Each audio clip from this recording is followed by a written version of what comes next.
നമസ്കാരം.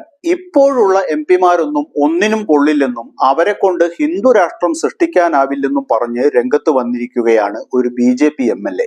പാർലമെന്റിൽ ഹിന്ദു രാഷ്ട്രം സൃഷ്ടിക്കണമെന്ന് നിർഭയമായി ആവശ്യപ്പെടുന്ന 50 ഉറപ്പുള്ള ഹിന്ദു MPമാരെ തെരഞ്ഞെടുക്കേണ്ടത് പ്രധാനമാണെന്നാണ് BJP MLA രാജാ സിംഗ് ലോധിന്റെ അഭിപ്രായം. ഗോവയിലെ പോണ്ടയിൽ നടക്കുന്ന വൈശ്വിക് ഹിന്ദു രാഷ്ട്ര മഹോത്സവത്തിന്റെ സമാപന ദിനത്തിൽ സംസാരിക്കവെയാണ് വിവാദ രാഷ്ട്രീയക്കാരനും കാവി പാർട്ടിയുടെ തീപ്പൊരി ഹിന്ദുത്വ മുഖവുമായ സിംഗ് ഈ അഭിപ്രായ പ്രകടനം നടത്തിയത്. ഇക്കാലത്ത് പല രാഷ്ട്രീയക്കാരും ഉറച്ച ഹിന്ദു നേതാക്കളായി നടിക്കുന്നു. എന്നിരുന്നാലും തിരഞ്ഞെടുപ്പിൽ വിജയിച്ച ഉടൻ തന്നെ അവർ മതേതര വ്യക്തികളായി രൂപാന്തരപ്പെടുന്നു. ഹിന്ദു രാഷ്ട്രം സ്ഥാപിക്കാൻ ഇത്തരം MPമാരും MLAമാരും പ്രയോജനമില്ലാത്തവരാണ്. തിരഞ്ഞെടുപ്പ് ഫലത്തിന് ശേഷം സെക്യുലർ ആകുന്ന ഇത്തരം മതേതര MPമാർ ഹിന്ദു രാഷ്ട്ര ആവശ്യത്തെ എതിർക്കും. അതിനാൽ പാർലമെന്റിൽ ഹിന്ദു രാഷ്ട്രം നിർഭയം ആവശ്യപ്പെടുന്ന 50 ഉറച്ച ഹിന്ദു MPമാരെ തെരഞ്ഞെടുക്കേണ്ടത് അത്യന്താപേക്ഷിതമാണ് എന്നൊക്കെയാണ് രാജാ സിംഗ് ആവശ്യപ്പെട്ടത്.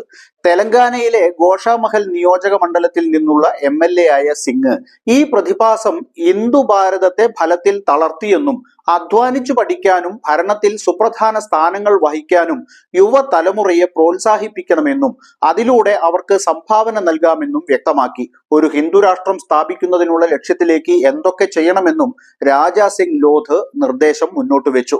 പ്രതികൂല സാഹചര്യങ്ങളെ അതിജീവിക്കാനും ഹിന്ദു രാഷ്ട്രം സ്ഥാപിക്കാനും പതിവായി ആത്മീയ ആചാരങ്ങൾ അനുഷ്ഠിക്കണമെന്നാണ് MLA നിർദ്ദേശിച്ചത്. ഇപ്പോൾ ഹിന്ദുത്വം പറഞ്ഞ് MPമാരായവർ ഒന്നിനും കൊള്ളില്ലെന്നും അവർ തിരഞ്ഞെടുപ്പിൽ ജയിക്കാൻ മാത്രമാണ് ഹിന്ദുത്വയെ ഉപയോഗിക്കുന്നതെന്നും ഈ കിഴങ്ങന്മാരെ കൊണ്ടൊന്നും ഒരു കാര്യവുമില്ലെന്നും പറഞ്ഞ രാജാ സിംഗ് ഇക്കഴിഞ്ഞ തെരഞ്ഞെടുപ്പ് ഫലം എന്ത് പാഠമാണ് പഠിപ്പിച്ചത് എന്നതിനെ കുറിച്ചൊന്നും ബോധവാനല്ലെന്നാണ് തോന്നുന്നത്.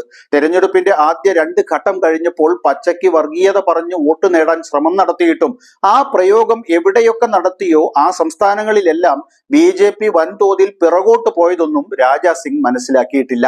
ഇന്ത്യക്ക് ഒരു ഭരണഘടനയുണ്ടെന്നും അത് മതനിരപേക്ഷ ജനാധിപത്യ മൂല്യങ്ങളെയാണ് മുറുകെ പിടിക്കുന്നതെന്നും അറിയാതെയല്ല രാജാ സിംഗ് തന്റെ ആവശ്യം മുന്നോട്ട് വെക്കുന്നത്. ആ ഭരണഘടന തൊട്ട് സത്യം ചെയ്ത് MLA ആയ രാജാ സിംഗിനെ ഭരണഘടനാ വിരുദ്ധമായി സംസാരിച്ചതിന്റെ പേരിൽ നിയമ നടപടി സ്വീകരിക്കുകയാണ് വേണ്ടത്.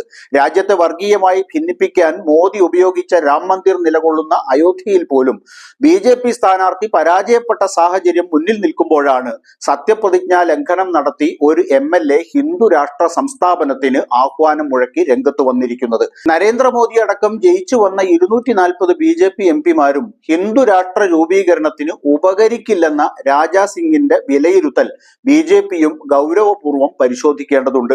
തെലങ്കാന ഭരിക്കുന്ന കോൺഗ്രസ് സർക്കാർ ഇക്കാര്യത്തിൽ ഗൗരവമായി ഇടപെടേണ്ടതാണ്.